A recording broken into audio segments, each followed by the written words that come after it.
Olá, meus amigos e minhas amigas, estamos iniciando aquele nosso encontro semanal, onde nós procuramos trazer pessoas importantes, pessoas relevantes, pessoas interessantes, essa que é a expressão, para ouvirmos o seu pensamento, sentirmos o seu pensamento e ouvirmos as suas opiniões. Hoje eu convidei, e ele está aqui conosco, um intelectual, no melhor sentido da palavra. Eu chamo de um ícone da intelectualidade da nossa terra. Trata-se do nosso caríssimo Carlos Barros Mero. Foi meu professor na minha formação jurídica, meu professor. Então, uma pessoa que eu guardo uma recordação muito interessante daquela época, iniciando o curso de Direito. Mas ele é membro do Instituto Histórico e Geográfico, da Academia Alagoana de Letras.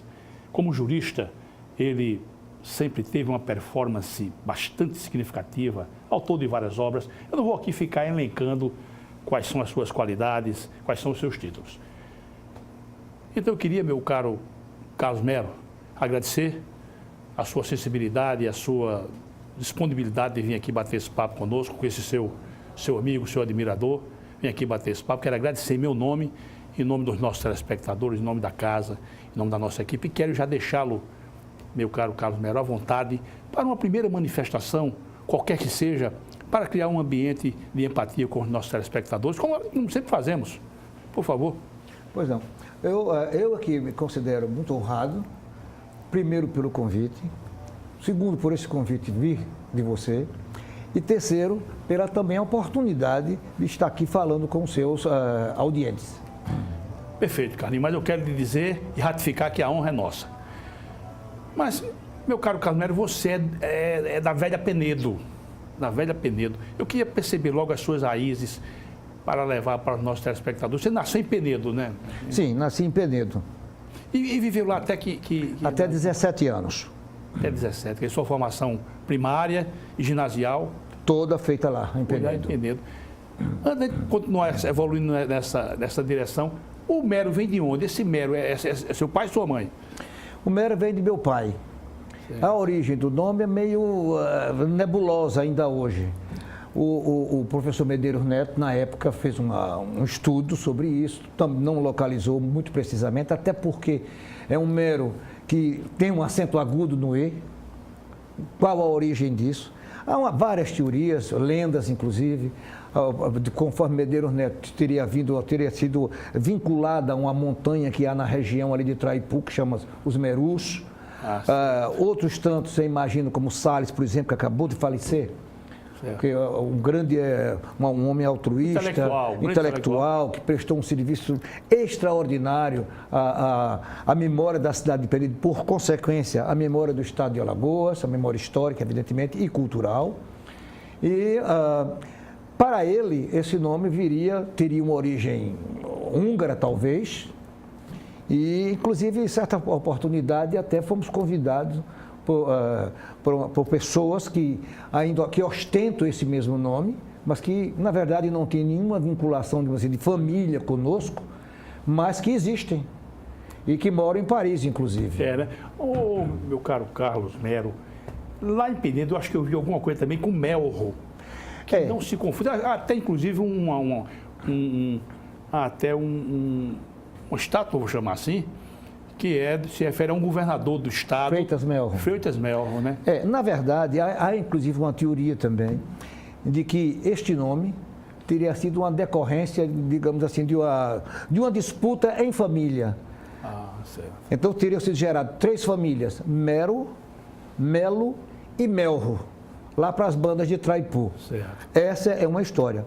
Mas a verdade é que o primeiro Mero de que nós temos notícia, que é histórico, lamentavelmente o Brasil é um país que não é muito cioso das suas memórias, então é muito difícil você colher essas informações em batistério. Batistério até que se consegue mais, mas os registros públicos, etc. Tal, é complicado.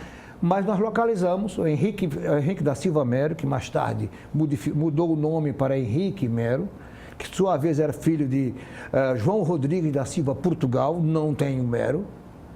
Então, o que já sugere que, de alguma forma, isso realmente tinha sido fruto de uma disputa familiar, talvez, não sei. Mas você usou a expressão correta, é um nome que ele se perde no tempo e fica em face desse desencontro, fica, de certa forma, nebuloso. Essa é a expressão. Gera uma certa perplexidade, digamos assim. Meu caro Carlos Melo, você esteve em Penedo, você vivenciou Penedo numa fase que eu vou chamar de, você vai me corrigir, de esplendorosa. Eu explico. Quando eu era garoto, eu via o nome de Penedo e via a referência da cidade de Penedo como uma bela cidade, uma grande cidade. Eu me lembro que vinha aqui, época de 7 de setembro, vinha uma banda, Colégio Diocesano de Penedo. A gente sempre... Participei dela. A gente via aquela Penedo como uma grande cidade. De repente, Penedo deu uma certa murchada. Eu me lembro de festival de cinema, eu me lembro da construção de um hotel, quando em Maceió não havia um hotel naquele padrão ainda. Em Maceió não havia ainda hotel naquele padrão, havia ali o Beriz, havia o Califórnia, eram hotéis bastante modestos, mas Penedo já tinha um grande hotel. Foi que houve com Penedo? Você consegue... Olha, eu gostaria de dizer, desde o princípio, que para mim o momento mais glorioso de Penedo foi na luta para a expulsão dos holandeses do Brasil. É isso? Foi aquele momento, digamos assim, mais marcante da história, da bravura. Isso foi do século povo. XVIII ou XVII, cara? Século XVII. 17. Né? Começo, né? Século XVII. A primeira parte do século XVII, né? 1640. Certo. Bom, em que Maurício esteve lá, Maurício Nassau esteve lá. Lá nós tínhamos, se dizia que lá existia uma paliçada, mas hoje em dia, inclusive com a visão do Mário Aloysio, que tem dado uma contribuição, Mário Aloysio Melo, que tem dado uma contribuição extraordinária à recuperação da memória das Alagoas. E ele nos fala que, na verdade, talvez não tenha sido precisamente e simplesmente uma paliçada, mas sim uma fortificação propriamente dita. Certo. Que não seria, como outrora se imaginava, não teria sido apenas cumprindo a área que hoje se contém a catedral e a praça que está de frente à prefeitura municipal, mas que desceria até mais ou menos a altura da fachada do convento Nossa Senhora dos Anjos e partiria em linha descendente até quase a margem do rio, que seria uma senhora fortificação. Bom, e naquele momento, a luta, o Maurício, você perguntava, Maurício esteve lá, passou, me parece, 2 ou 3 meses, alguma coisa disso, porque ele sofreu de paludismo e teve que retornar para Olinda, né? Para Recife, né? Certo. Mas ele esteve lá, e lá houve aquela luta, foi uma luta bravia dos penedenses, evidentemente auxiliados por outras comunidades das Alagoas, que conseguiram finalmente expulsar os holandeses de lá daquela região. Então foi um momento que eu diria glorioso da história do Penedo, não é isso? E mais tarde, evidentemente, Penedo se transformou num repositório da arquitetura barroca portuguesa.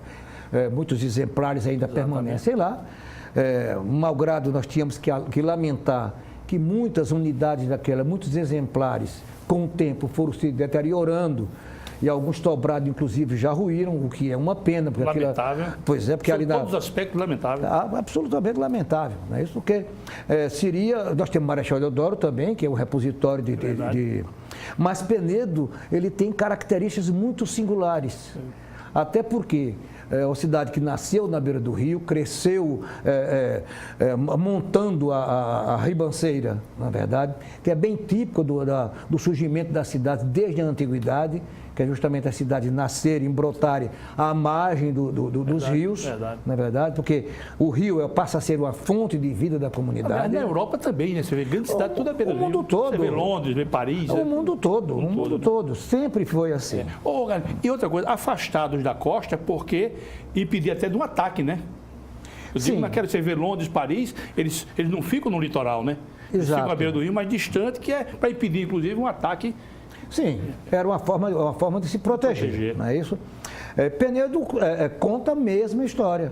Foi construída a 7 léguas da Foz, exatamente como uma forma de se proteger das invasões dos holandeses, das invasões dos franceses e de outros tantos Ficava menos vulnerável. Menos vulnerável, né? Se protegia. Mas você alcançou, quer queiramos não, você alcançou Penedo numa época ainda bastante Sim, a época áurea de Penedo. Eu vou dizer por quê. Eu de quando em vez vou a Penedo e Uma das vezes, até com alguns anos, eu vi um cinema lá, rapaz, ele estava literalmente emparedado, colocaram tijolo e tal, e aquilo já foi um cinema de grande repercussão na cidade de Penedo. Até eu acho que conversei com você há muitos anos atrás, se você tinha ido àquele cinema, você disse, fui, rapaz, o cinema hoje está... Penedo, na minha época... Sabe qual é o cinema que eu estou falando, né? O Cine Penedo? É, que fica perto de um colégio. Tem o Cine Penedo, que fica no Largo do Rosário. É isso aí. É isso, ou a Praça do Rosário Largo, como se chama. É isso aí. É isso que nós temos justamente ali, a Igreja do Rosário dos Pretos, como eles chamavam. Você foi muito àquele cinema, não foi? Sim, o Cine Penedo. Era criança, garoto? Sim, assisti os filmes os seriados de Zorro, Tarzan e outros tantos. Era muito interessante. Esse cinema, quando estava terminando o seriado, fazia O Perigo da Série. Aí interrompia, né? Você voltar para outra sessão. E da porta era a troca de gibis, não sei, o que era comum da meninada daquela época. E aqui né? Culaga, né, que era troca de gibis, saía uma desavença, né? Havia também. O menino aprendia a se defender ali, né? Exato, havia também. Verdade. Agora, o outro cinema é o Cine São Francisco. Mas isso já é mais recente. Mais de 60, né? 60, é. Inclusive integrado à estrutura do Hotel São Francisco. Não é isso? Que já era... Como é que está isso hoje, Carlinhos? Você tem... Rapaz, o hotel, eles têm tentado recuperar, pelo menos progressivamente, pelo que me consta. E há muito tempo que eu não retorno lá, lamentavelmente. Mas pretendo recomeçar isso, porque lá estão as minhas raízes, evidentemente. E esse cinema, inclusive, me traz memórias extraordinárias, inclusive do Festival de Arte de Penedo, né? Isso que foi promovido com o apoio do Pascoal Carlos Magno. Grandes cineastas que vinham aqui. Sim. A Gazeta, vou dizer a Gazeta, porque era o grande jornal da época, noticiava isso de forma fulgurante. E foi uma coisa memorável. Artistas de todo tipo foram para lá, Edu da Gaita e Sérgio, como nome aquele, tem até o teatro aqui com o nome Sérgio Cardoso, me lembro de Sérgio Cardoso declamando o Soliloquio de Hamlet, ou o segundo ato de Romeu e Julieta, me lembro como hoje ainda. Eu tenho ido a Penedo, pelo menos 2 vezes ao ano eu vou lá, levado por algum motivo qualquer.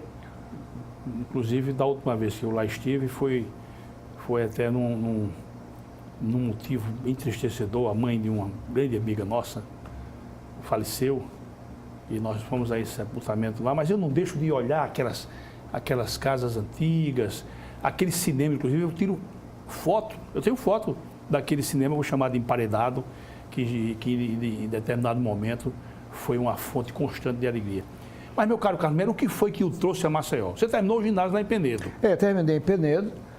Mas, naquela época, eu fiz um concurso até para o Banco do Brasil, fui aprovado e fui designado para servir em Espinosa, em Minas Gerais. Mas não atendia muito os meus sonhos. O meu sonho era fazer direito e a única forma que teria de fazê-lo seria vir para Maceió. Então, isso foi que motivou a minha vinda para Maceió. A família ficou lá, não tinha condições de... Papai não tinha condições. Você terminou o 2º grau lá em Penedo? Terminei aqui. Aqui, né?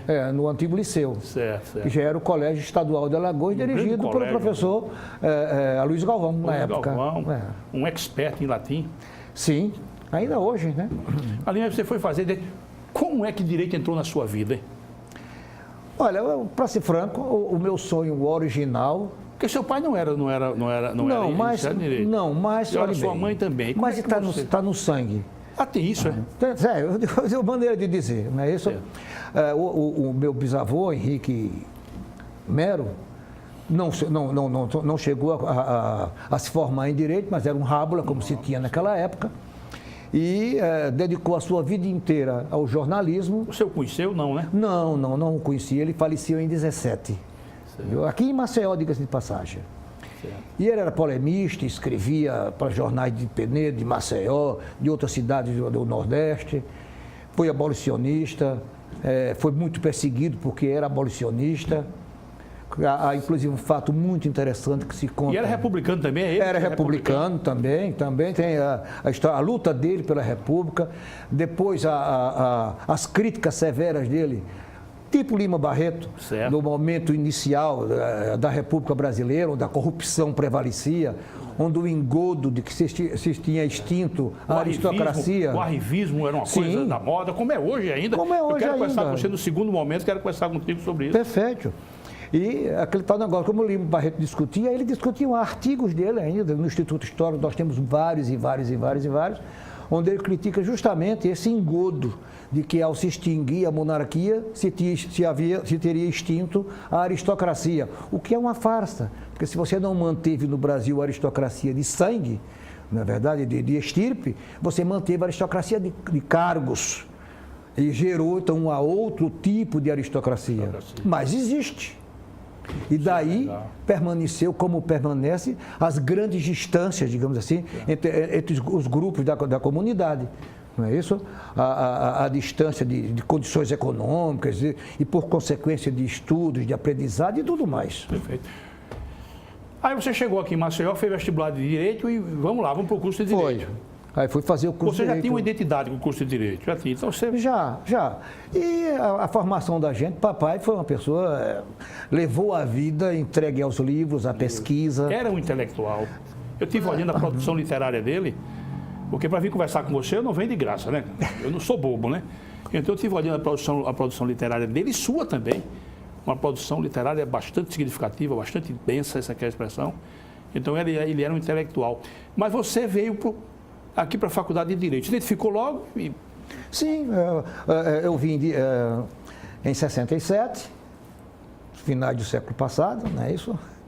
E ainda a escola era a escola antiga ali era assim, na Praça Braulio Cavalcante. Você ainda alcançou ali, né? Estudei, aliás, eu cumpri meu curso todo lá. Ali, né? Viu? E fiz o vestibular, entrei em 68, terminei em 72. Logo no ano seguinte era promotor de justiça. Fui servir em Porto Real do Colégio. Você passou pelo Ministério Público, né? Foi, eu servi em princípio como adjunto de promotor, que na época existia, lá em Capela, que era de segunda entrância. Depois fiz concurso, fui aprovado, fui para Porto Real do Colégio, onde servi com a Hamilton Carneiro, que lamentavelmente há pouco vendi, uma pessoa com que eu guardei sempre, guardo guardo por ele um carinho muito grande. Não é brincadeira, aquele momento que eu estava começando, engatinhando. Não fala. Né? Esse encontrei um magistrado daquela estirpe. A gente chama de compreensivo, né? Sim. Um indivíduo que consegue compreender. Correto. Aquelas ratadas que o indivíduo dá naturalmente. Sim, e que está ali pronto para... É a compreensão, é o apoio. Primeiro para sinalizar, faça nesse sentido. Sim, pois é. Eu tive essa aventura de tê-lo como o primeiro juiz com quem eu trabalhei. Meu caro Carmelo, deixa eu fazer aqui uma homenagem. Eu, quando comecei minha vida profissional, eu tive a sorte de ter na minha frente, ali por perto, um grande promotor de justiça, depois procurador, pai do nosso ministro Humberto Martins, que era o doutor José Martins Filho. Eu, naquela época, começando, tateando, cheio de insegurança, eu mostrava minhas petições a ele. Doutor José Martins, por favor, tem alguma coisa que eu possa melhorar? Ele lia e disse, faça um requerimento nesse sentido. E aquilo vai dando a você o que se chama de sustentação, porque é como uma criança que está engatinhando, né? Claro, dá segurança, né? É segurança. Confiança. Exatamente. Quem foi o grande professor, sem desmerecer ninguém, sem nenhum demérito, quem foi o grande professor na sua formação jurídica que você guardou importantes ensinamentos dele? Quem foi o grande professor da sua época? Olha, é muito difícil. Eu sei que é muito duro, mas aqui, sem querer ser descortês nem injusto, teve algum professor que... Olha, eu guardei uma admiração muito grande pelo professor Lavernet Machado, pelo professor Ulisses Braga, pelo professor Silvio de Macedo também. Me ensinou História do Direito Nacional. Eu estudei com ele Introdução ao Estudo do Direito. Direito que você me ensinou, Introdução ao Estudo do Direito. Foi.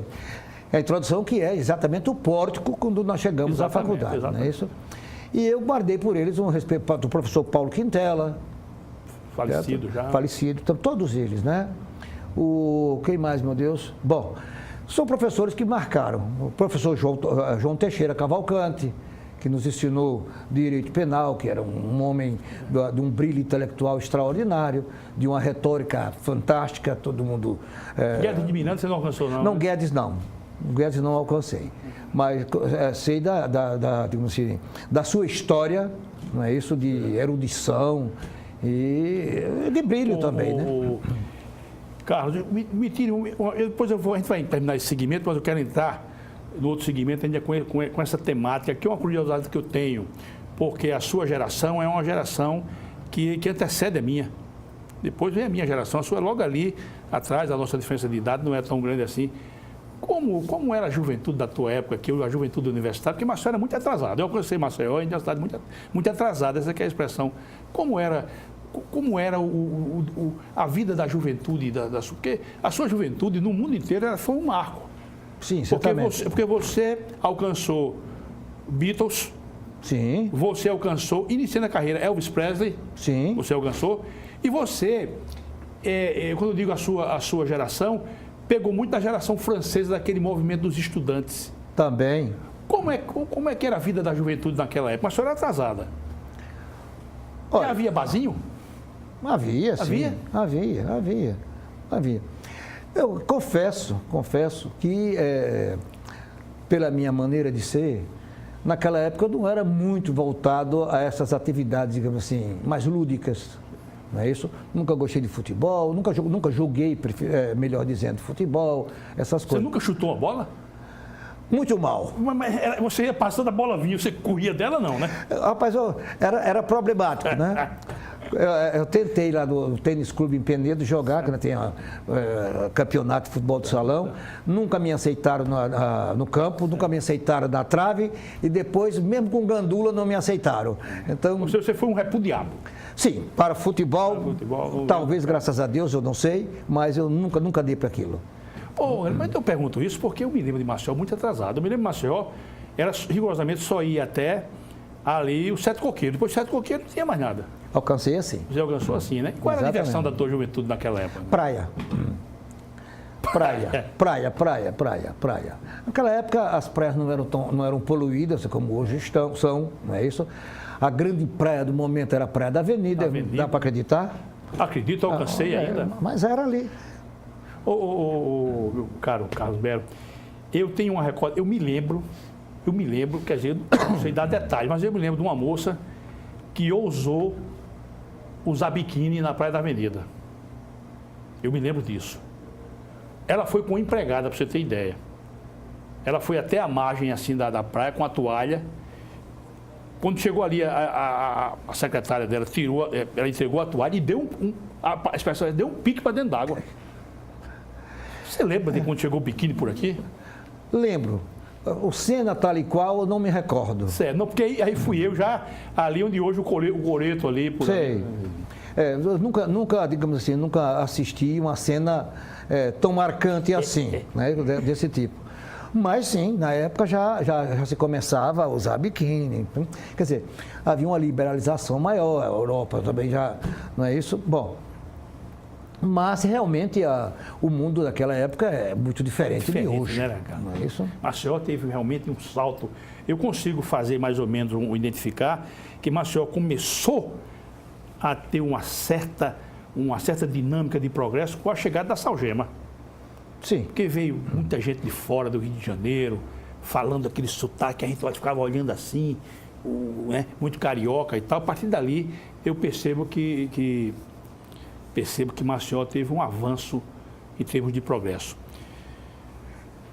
Quero te provocar ainda, meu caro Carlos Melo, o seguinte, um fenômeno que eu de vez em quando sou alcançado pensando, os Beatles, quando eles encerraram a carreira, essa que é a expressão, encerraram a carreira, eu tinha 14 anos de idade, em 1970. Como é que eles conseguem até hoje ser o que são? As músicas hoje são tocadas dos Beatles, olha, são 48 anos. Elas são tocadas como se tivessem sido gravadas semana passada. Você tem alguma análise sobre isso? É uma pergunta instigante. Você lembra de um filme que passou Os Reis do Iê, ali no São Luís, que fechou aquilo ali? Lembro. Uma verdadeira multidão. Lembra disso, né? São esses mitos que são criados. Naturalmente, você não sabe explicar, não tem como explicar como esses mitos são fixados, na verdade, mas que surgem, são surgentes, não há dúvida disso, né? Hoje nós temos outros, tivemos outros depois. Agora, eu acho que tudo isso depende do momento. Mas os Beatles, até hoje, se tocar, são músicas totalmente audíveis. Sim, porque se fixaram na memória da cultura. Sim, mas foi de geração em geração. Sim. Eu tinha 14 anos de idade e quem nasceu, por exemplo, em 80, quem nasceu em 90, que continua gostando dos Beatles? Vamos discutir talvez a qualidade da música, né? Não é verdade? O som, alguma coisa, a construção, não é isso? Isso talvez tenha, porque é outro negócio. De um momento histórico, ele pode ser visto isoladamente, não é isso? Ele é visto dentro de um contexto. Então, todos os momentos, eles são refletidos nos próximos. E cada momento novo reflete, evidentemente, o anterior.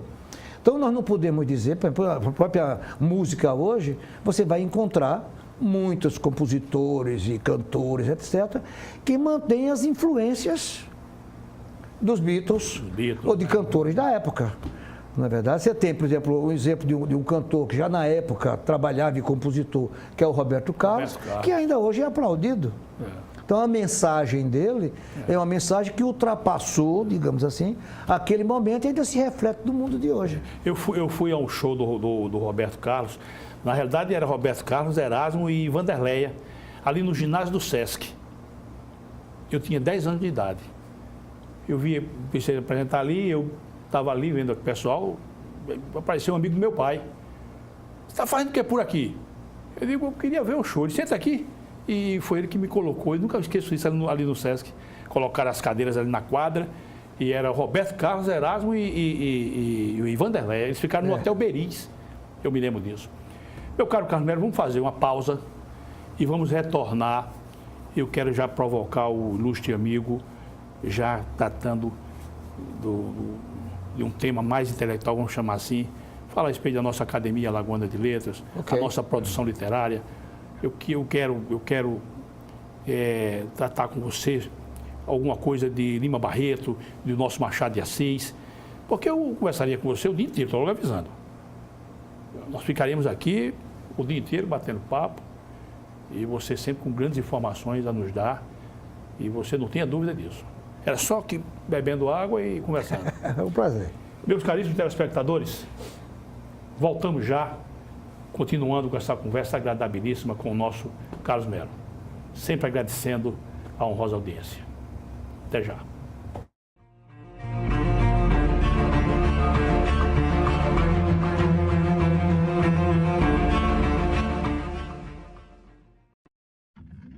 A CL Investimentos é uma empresa que trabalha com imóveis próprios. Quando precisar locar ou comprar um imóvel, procure a CL Investimentos. Aqui só locamos e vendemos imóveis próprios. Por isso damos garantia de um investimento seguro.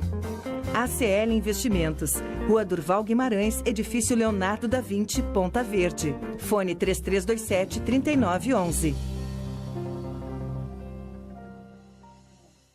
Quando o assunto é o seu carro, além de escolher a marca líder, escolha também a concessionária que faz mais por você. Por isso, a Blumari oferece o melhor atendimento em serviços, peças e acessórios. E ainda tem as melhores negociações, sendo totalmente certificada pelos padrões Fiat de qualidade e líder de mercado em seu segmento. Fiat Blumari, a marca do seu carro. Avenida Gustavo Paiva, Mangabeiras. O filé do Zezé é a melhor opção. Temos um cardápio variado de churrasco e comida caseira. Churrasco de picanha preparados de um jeito todo especial. Zezé em Casa, 3313-4004.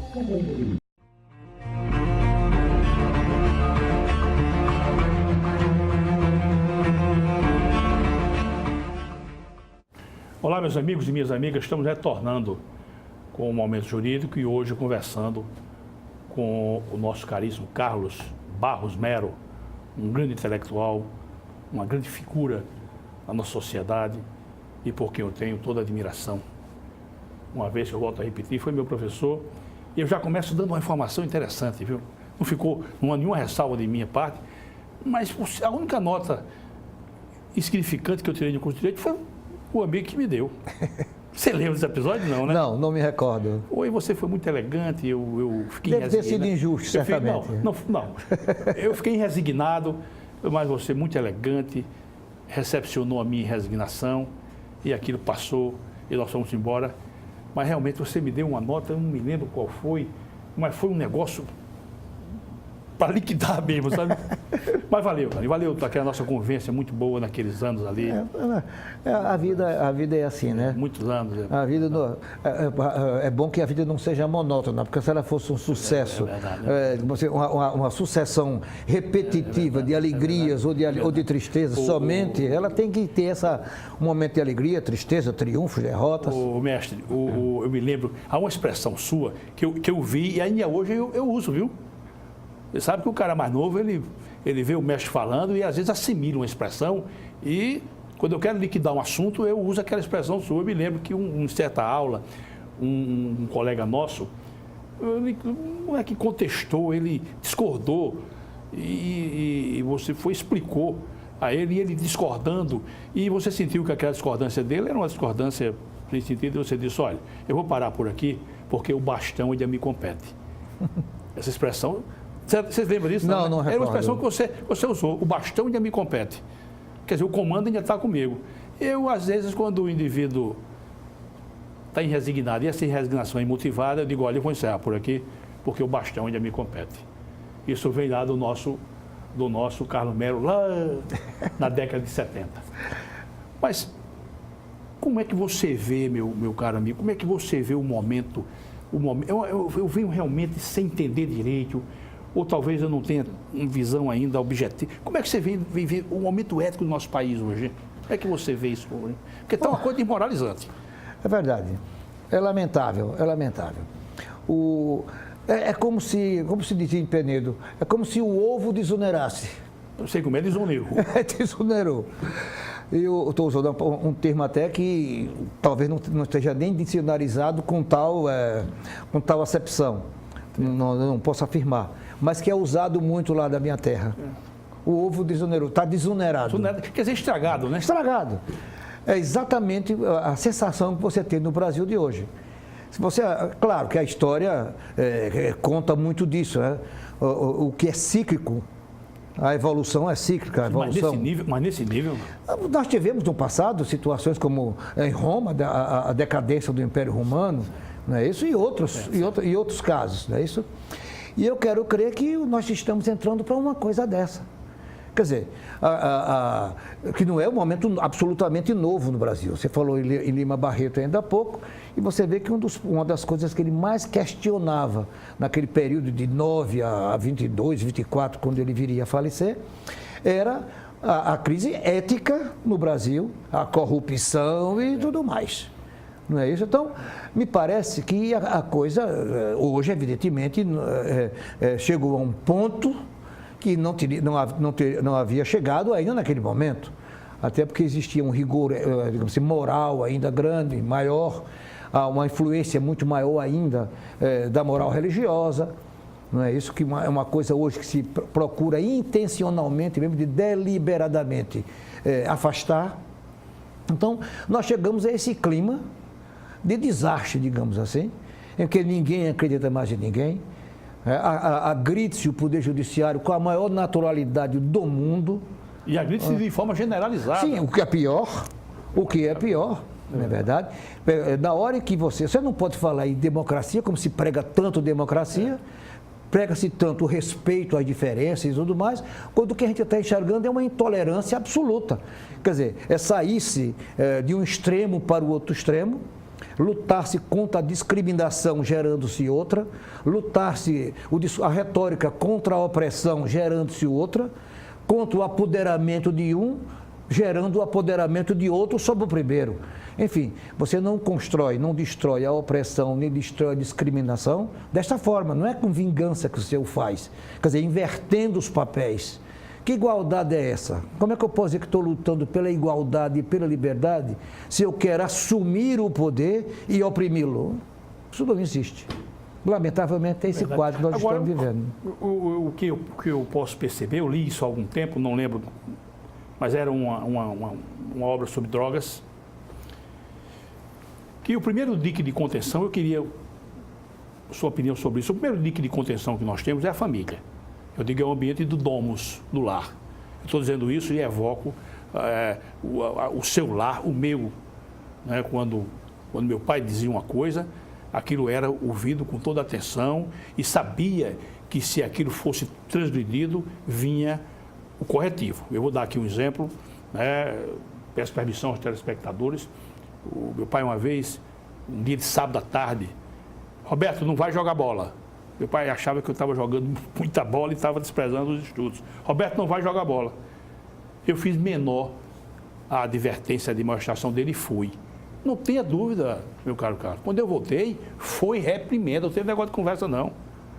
O cinturão comeu, não teve pena, não teve negócio de conversa, não. Então, quando a família não exerce aquele seu papel de dique de contenção para a prática de comportamentos que não são tolerados pela sociedade, aí vem o próprio grupo social onde você vive, o bairro e tal. Quando aquilo também não consegue lhe conter, aí vai antes a escola, também é um dique de contenção. Quando tudo isso falha, aí vem a polícia, o indivíduo, o encarceramento, a delinquência, etc. Você não acha que a família hoje, eu não queria chegar tanto, acho que a família hoje, o papel da família hoje está muito deprimido, muito desmerecido? Eu concordo com você, vivi da mesma forma que você, com a presença da família sendo marcante, não é isso? Havia um respeito à orientação paterna. Acontece que nos momentos que nós estamos vivendo, se prega tanto o respeito ao outro, o respeito à liberdade, etc e tal, que se esquece do que Sinárcio chegou. A liberdade de cada um termina onde começa a liberdade do outro. Se esqueceu disso. Então, o que sucede? Nós sabemos, você sabe muito melhor do que eu, que o direito é uma construção artificial. Perfeito. Não é mais nada do que isso. Aliás, o direito vale mais pelo que você não vê. Exatamente. Não é isso? É uma construção artificial. Como o Miguel Reale muito bem observa, e não somente ele, você tem o criado e tem o construído. O direito não é o criado, é o construído, não é a natureza. Não é verdade? Ele vai se realizando a cada momento. Sim, e vai se modificando, se aperfeiçoando, retrocedendo, enfim. O direito reflete a moral social, não é isso? E esta, por sua vez, ela já reflete todo esse contexto de moral religiosa, etc, etc, etc. As experiências históricas da comunidade, as necessidades de cada comunidade em cada momento histórico e assim por diante. Então, o direito existe para quê? Para estabelecer modelos de conduta, que são, teoricamente, aqueles modelos, aquilo que a sociedade entende pela sua cultura, pelo seu modus vivendi, aquela que seria a postura, o comportamento mais adequado à preservação do equilíbrio entre as relações intersubjetivas. É um modelo. A Iures poderá existir outro modelo. Então, os Estados Unidos pode ter outro, a França pode ter outro, mas o nosso é aquele. Não é verdade? Então, enfim, qual é o objetivo disso tudo? Estabelecer uma disciplina, estabelecer uma expectativa em cada um de como o outro vai reagir à minha conduta. Claro. Não é verdade? Não é nada matemático. Nada matemático, mas evidentemente. Você tem aquela expectativa. Mas é expectativa, usei o termo expectativa justamente por causa disso. Então, o que sucede? Na hora em que essa disciplina desaparece, em nome da bandeira que for, da liberdade absoluta, do respeito ao outro, enfim, tudo isso é relevante. Mas no momento em que não há equilíbrio de forças, digamos assim, então surge a indisciplina. Então, de repente, você não sabe mais qual a conduta que você deve adotar, o que é mais adequado, segundo as expectativas que estão disseminadas dentro do contexto social. Então, me parece que isso é uma coisa que está havendo hoje. Então, em nome da liberdade, do respeito à individualidade da criança, por exemplo, se começa muito a limitar o papel dos pais. Não é somente a indiferença dos pais, como alguns alegam, é que a própria sociedade criou essa visão de se limitar a interferência do pai perante os filhos. Isso é péssimo, viu? Eu acho, porque a gente vive segundo o exemplo.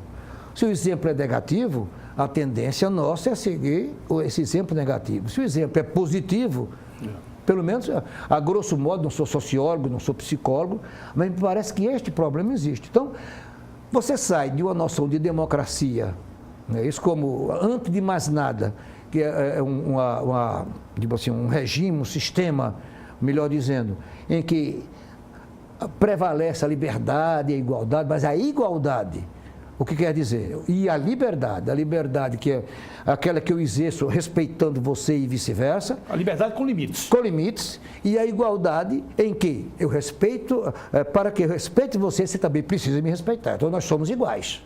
Fora disso, não há igualdade. Na hora em que eu prego o respeito às diferenças, mas eu quero impor a minha diferença, a desigualdade começa a desaparecer. Não é isso? Pois bem.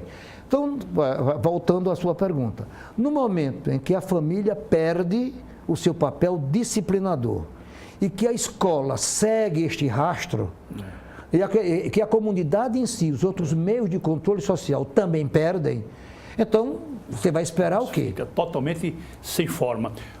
Meu caro Carlos, só vou te dar essa questão da escola, por exemplo, me permita, a minha mãe, uma vez ela me levou para ir para um educandário, eu aqui não vou dizer o nome, não interessa, levou para um educandário e lá, ela, antes de me entregar para a responsabilidade da professora, ela manteve com ela um diálogo de alguns minutos, eu ali pertinho, ouvindo, eu andava lá pelos meus 10 anos de idade, 9, 10 anos de idade, minha mãe conversou com ela e explicando, né? Olha, eu estou lhe entregando na mão um garoto assim, assim, assim.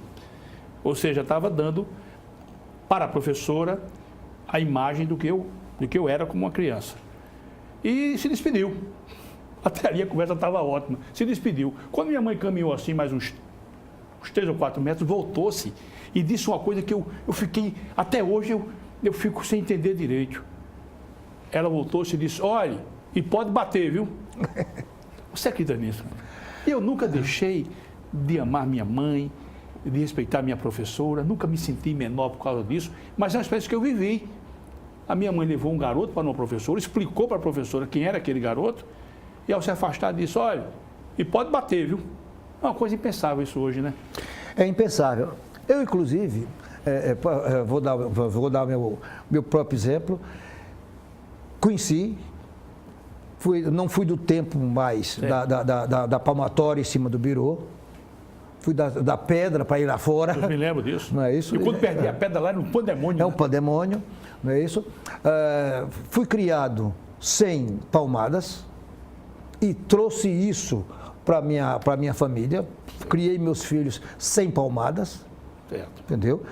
Não creio, não condeno a postura da senhora sua mãe, que tive a honra de conhecer, porque na época era comum isso. Isso não me traumatizou, não. Não, eu sei, eu vi, viu? Não condeno, não é isso, não tenho por que fazê-lo. Tá certo que eu não esqueci mais nunca a professora. Sim, é evidente, viu? Mas não condeno, mas não sei, isso eu não poderia asseverar, não teria conhecimento bastante para tanto, de psicologia, etc e tal, se seria o caminho mais adequado ou não adequado. Até porque guardo a consciência de que cada pessoa é uma pessoa. Quer dizer, a conduta que eu tenho que usar com você, filho meu, não é a mesma conduta que eu tenho de usar com o outro. Não é equação matemática. Não existe receita. Só esse valor resolve a incógnita. No que concerne ao ser humano, não existe receita de felicidade, não existe. Cada um responde ao seu modo, a partir do processo da mensagem. Eu não posso exigir que a mensagem que eu lhe queira passar, você vá recebê-la tal e qual eu pretendi transmiti-la. Não é verdade? É verdade. Então, às vezes, eu quero como é que se diz, cumprimentá-lo agradavelmente, mas de repente eu posso usar uma palavra que você a entenda, ou a expressão que você a entenda negativamente. Isso pode acontecer. Então, o que sucede? É muito difícil você estabelecer qual a forma mais adequada de você atingir A, B e C. É difícil. Na verdade, então a missão de educar é uma missão árdua e precisa ser trabalhada. E tem que pedir um pouco de sorte também. Em termos. Que eu estou dizendo eu sei. Aquilo que a gente não consegue desvendar o que é. Sim. Me parece que nós temos um problema grave também, que é o problema da formação dos nossos professores. não é isso? Que não são estimulados. Sim. Então, há uma série de detalhes que prejudicam o desempenho do professor, por mais empenhados e dedicados que nós temos exemplos aí bastante de professores que são pessoas que marcam a existência de cada um de nós, não é isso? Mas nós sabemos que, lamentavelmente, não há essa preocupação dos poderes públicos, lamentavelmente, com o processo educativo. Né? Lamentavelmente. E é como se diz, um país sem educação, você vai esperar o quê? Como é que você quer participação política de um povo que não tem formação política? Verdade. Que não tem capacidade de, muitas vezes, porque ler e escrever não é somente soletrar, é ler, interpretar. Abstrair aquilo que é, porque senão o indivíduo dá uma informação incorreta e você tem que abstrair aquilo que é correto e o que não é. Correto, você tem que ter a capacidade de selecionar a informação. Exatamente. Não é isso? Mas não, lamentavelmente esse é um problema que nós temos muito sério.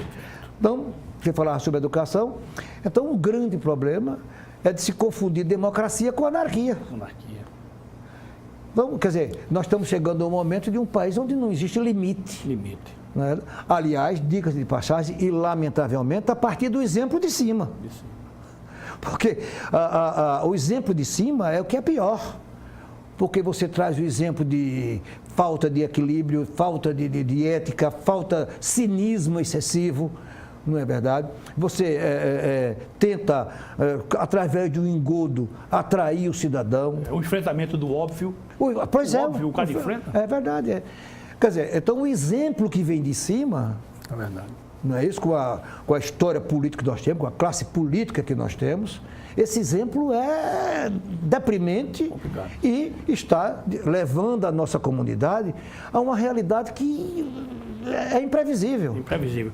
E deixa todos nós com grande perplexidade. Mas, meu caro Carlos Melo, eu gostaria até de continuar conversando isso, mas como nós só temos aqui uma hora para a gente conversar, eu queria passar para um outro assunto, certo? Pedir permissão aos nossos telespectadores, quero passar para um outro assunto, porque nós teríamos muito que conversar sobre isso ainda. Mas aí eu vou aproveitar lá no meio, vou ver se consigo colocar um questionamento para o ilustre amigo. Como é que está a nossa academia brasileira, a Academia Alagoana de Letras? A Academia Alagoana de Letras é uma heroína, digamos assim. Você presidiu ela até pouco tempo. Foi. Porque a academia que vai fazer, do próximo ano vai completar o primeiro centenário, digo primeiro porque espero que ela permaneça por muito mais. Eu não vejo porque você não chegar ao segundo centenário, você está bem.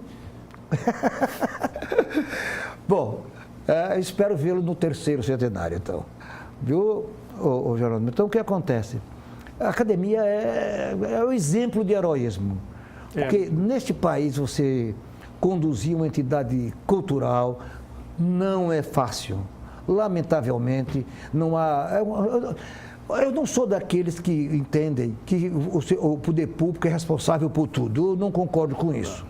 Ou de você viver reclamando porque o poder público não socorreu disso ou daquilo ou daquilo. Não sou desse tipo. Eu acho que a comunidade tem que lutar pelos seus valores e é dela o dever, primeiro, de lutar pela preservação da cultura, pelo aprimoramento da cultura, enfim. Como é que está a nossa produção literária? Bom, a academia, você sabe que também é outra coisa complicada. Não é isso?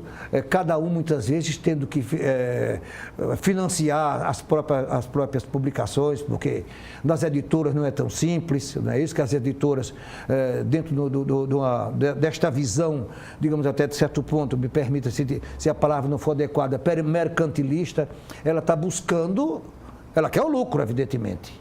É natural. Então, muitas vezes, os nossos escritores têm que financiar, e nem sempre podem fazê-lo, mas, especificamente no caso da academia, a academia tem se esforçado, vinha se esforçando, e hoje tem se esforçado, talvez até muito mais, ou com muito mais eficiência, com o seu novo presidente, que é o Rostan, né? O Rostan. É da minha geração, o Rostan. É um rapaz dedicadíssimo, Apesar de ter se formado em engenharia, é um intelectual. Sim, certamente. Quem era formado em engenharia também, era um grande intelectual, era Dostoiévski. Sim. Ele é engenheiro civil. É verdade, é verdade. Por favor, e que deu um exemplo de uma literatura profundamente, digamos assim, comprometida com o mundo interior. Carlinhos, só porque o nosso tempo realmente é muito curto, mas o Dostoiévski, que eu fico morto de vergonha, cá para nós, sabe? Ele escreveu uma obra chamada Pobre Gente. Certo. Uma tradução que é gente pobre, o outro é pobre gente. Com 21 anos de idade eu fico com vergonha. Eu me lembro o que eu fazia quando tinha 21 anos de idade e ele escreveu aquela obra com 21. Fenômeno, né? Sim, certamente. Mas não somente ele, né? Claro, aqui nós tivemos também Castro Alves, Alves Azevedo, Machado, não é isso? E outros tantos. Lima Barreto. O Lima Barreto morreu com 41 anos, deixou a obra que deixou. Não é isso? E você tem outros, como na música, Mozart, Chopin, não é isso? Outros que viveram tão pouco e produziram tanto. É verdade. Não é isso? Verdade. Mas continue seu raciocínio na academia. A sua produção literária, você parou? Porque eu tive olhando, você tem uma produção literária bastante significativa, tal qual seu pai. Seu pai também tem uma produção literária, eu estive olhando, bastante significativa. Você parou? Não parei. Tem alguma coisa aí vindo por aí? Eu estou pensando em publicar um romancezinho agora. Certo? Estou tentando concluir que não é tão fácil, na verdade, tem que trabalhar. Muitas vezes você trabalha, fazer um conto, uma coisa, já é difícil, mas é mais fácil. O trabalho intelectual não é fácil, não. Certamente. E se você quiser fazer já uma novela, usando o termo novela no sentido... Você também tem real. Novela? Você também tem? Tenho, sim. Eu estou tentando, não é isso? O meu último trabalho foi sobre aquela minha experiência em Roma, né? Quando eu tive aquele problema de saúde, que é Dias Assombrados em Roma, foi publicado em São Paulo. Depois eu publiquei um trabalho sobre Graciliano, publiquei aqui, publiquei na França, em Lille, foi publicado lá, que é justamente sobre um trabalho, eu tento fazer um trabalho crítico de alguma forma, que na verdade não é crítico, porque eu não tenho formação de crítico literário, mas é pelo menos uma memória, digamos, de Graciliano Ramos, segundo a minha visão. Sua visão. Não é isso? Publiquei também um trabalho Inventando Maíra, com uma professora da Universidade de Toulouse, que é justamente nós pensamos em construir uma mesma história, segundo a visão dela de Toulouse e a minha visão daqui de Maceió, quer dizer, a mesma história, segundo óticas diferentes. Certo? Foi interessante, achei uma experiência interessante. E tenho procurado produzir. É muito importante. Queria lhe abordar já agora nesse final de programa, porque na realidade é essa, eu não quero parecer aqui diferenciado, mas você não encontra quem muito tratar desse tema. Essa aqui é a realidade e o ilustre amigo vai concordar comigo. Eu tenho uma obra de Lima Barreto, que é da Nova Aguilar, sim, que é a obra completa dele, onde Tristão de Ataíde diz que se Lima Barreto tivesse tido as condições que Machado de Assis teve, você sabe que Lima Barreto, produzindo literalmente, foi muito pouco. Foi muito pouco. 9 a 22. Problema de alcoolismo, ele esteve interno, etc. Depressão. Etc. Aí diz que se ele tivesse tido as condições que Machado teve, ele teria superado Machado de Assis. O que é que você acha disso? Eu, com todo respeito, isso, acho que ninguém melhor do que Tristão teria condições de examinar isso, mas eu com todo respeito, com toda, claro. Né, eu entendo que eu não entendo que se possa afirmar uma coisa dessa, entendeu? Porque nós sabemos que há uma diferença, inclusive entre Machado e Lima Barreto, muito grande. Até de abordagem sociológica. Sim, certo? O próprio Lima Barreto criou uma rivalidade. Criou uma rivalidade com Machado. Diga-se de passagem que a obra de Lima Barreto se iniciou em 9. E Machado faleceu em 8. Exatamente. Não é verdade? Mas em cartas dele, inclusive, e o discurso até de Lessa, se não me falha a memória, na Academia Brasileira de Letras, ele reagiu. Porque alguém fez um comparativo dele, da obra dele, com a obra de Machado. Eles chegaram a trocar correspondência. Lima Barreto com Machado de Assis.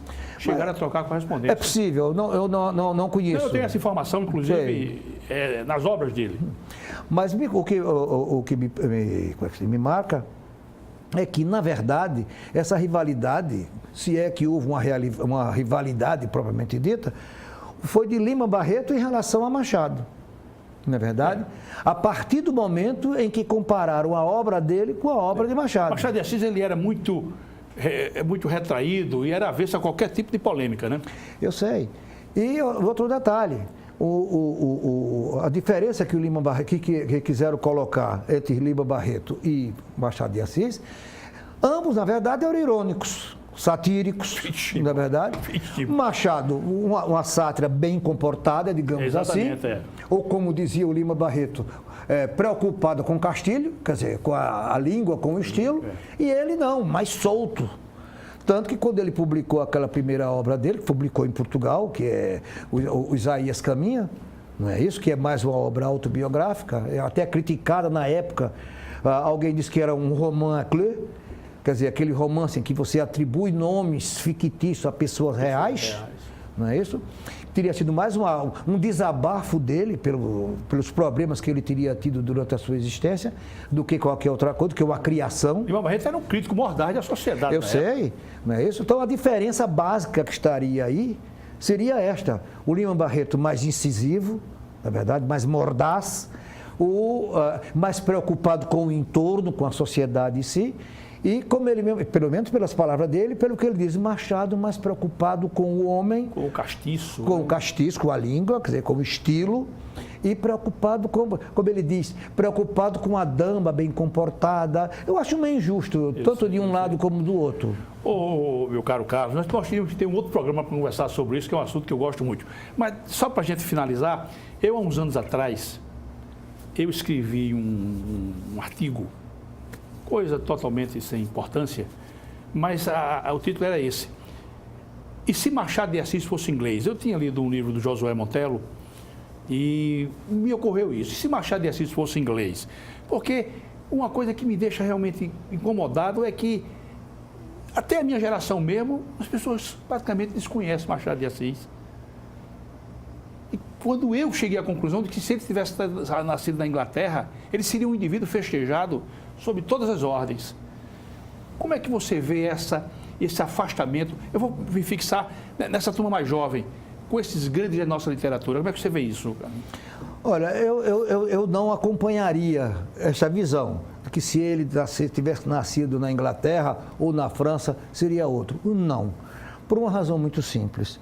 Cada escritor, ele reflete a sua história, o seu momento. Eu não sei como Machado de Assis teria reagido intelectualmente se ele tivesse, por exemplo, se formado a sua personalidade na era vitoriana. Você não consegue sei transportar, né? Não consegue. Seria o mesmo que imaginar Shakespeare aqui. Percebo. Não é? É complicado. O Harold Bloom, naquele livro dele, Gênios, ele inclui Machado de Assis entre os gênios da literatura mundial. Mas, evidentemente, mostrando o compromisso dele como escritor, certo? Como reflexo da sociedade em que ele viveu. A interpretação da sociedade ele dá, mas ele sofre, evidentemente, a interferência do meio. Então, toda a sua formação aconteceu aqui. Então, não me sinto assim, eu acho que seria visionário querer imaginar como ele seria se ele tivesse nascido em França. Eu percebo. Por exemplo, na França de Jean-Paul Sartre, na França de Victor Hugo, na França de Molière, é complicado. Eu percebo e sou forçado também a enveredar por esse caminho. Mas o fato é que Josué Montello, que eu considero o maior entendedor de Machado de Assis, ele escreveu uma tríade magnífica sobre Machado de Assis, que é o presidente Machado de Assis nas Memórias e Relíquias da Academia Brasileira de Letras, Memórias Póstumas de Machado de Assis e os inimigos de Machado de Assis. Mas eu quero só dar uma informação para a gente encerrar. Você falou nessa internacionalidade de Machado de Assis. A obra dele, Dom Casmurro, está catalogada pela uma revista de muito respeito, que é a Reader's Digest, como um dos 100 livros mais lidos no mundo. Já pensou? O nosso Dom Casmurro chama nosso, porque isso me orgulha também, né? Um dos 100 livros mais lidos de todo mundo, como é também Os Sertões de Euclides da Cunha, que está também catalogado. Mas, meu caro Carlos Melo, olha, eu conversaria, volto a repetir, com você muito mais tempo, mas lamentavelmente o nosso diretor já sinalizou que nós devemos encerrar. E eu lhe peço desculpas a você e peço aos nossos telespectadores, porque nós ainda teríamos muito assunto para tratar. Isso foi apenas uma amostra, isso foi apenas um aperitivo do que a gente pode conversar. Então, muito obrigado, meu caro Carlos Melo, meu sempre lembrado professor, porque eu sou de uma época em que os nossos professores, uma vez passada a cátedra, mereciam o nosso respeito pelo resto da vida. Nós podemos discordar como profissionais no varejo, mas com certeza nós nos harmonizamos no que se pode chamar na performance total. Acho que é assim que tem que ser. Então, quero te agradecer, Carlinhos. Seja sempre Eu que agradeço feliz, a oportunidade. Muito sucesso, viu? E aqui as portas de onde o Thiago sempre abertas para você. E eu queria deixar você à vontade para fazer rapidinho uma última mensagem para os nossos telespectadores. Eu queria dizer aos nossos telespectadores que não esqueçam da Academia Alagoana de Letras. Não esqueçam da Casa Jorge de Lima. Aquilo ali é um sacrário em que toda a cultura alagoana converge para ali, para o Instituto Histórico e Geográfico. Então, não esperemos somente que o poder público faça isso. O poder público está muito mais preocupado com os votos das eleições futuras, lamentavelmente, do que com realmente construir ou cultivar os valores culturais, lamentavelmente. Então, é preciso que a comunidade cobre dos poderes públicos e ela própria contribua. Se não houver essa movimentação da comunidade, os nossos valores e a nossa memória vão se destruir. Eu quero agradecer a todos e pedir perdão por alguma observação, talvez infeliz, que haja feito. Magnífico, maravilha, muito importante tê-lo aqui, muita honra. É um prazer. Para casa e para todos nós. A honra é minha. Meus caros telespectadores, muito obrigado, sempre agradecendo essa honrosa audiência e até o nosso próximo encontro, se Deus quiser. Tchau.